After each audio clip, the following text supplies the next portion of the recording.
ያን አባቴ ለ100 ብር ብሎ 3 ቀን ከቤት አባረረኝ።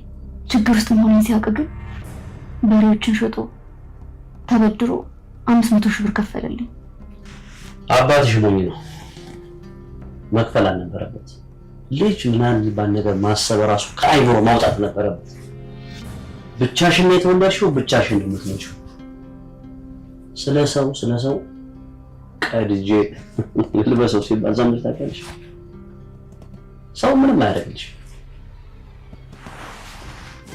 አንደኛ የሚያስፈልግሽ ገንዘብ፣ ሁለተኛ ገንዘብ፣ ሶስተኛ ገንዘብ። ገንዘብ ውጪ አይምሮሽን በሌላ ነገር ማሰራት የለብሽ።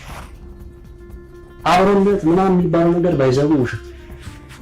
እንደምንም ብለሽ ገንዘብ ስር ገንዘብ አምጪ። ከዛ እያን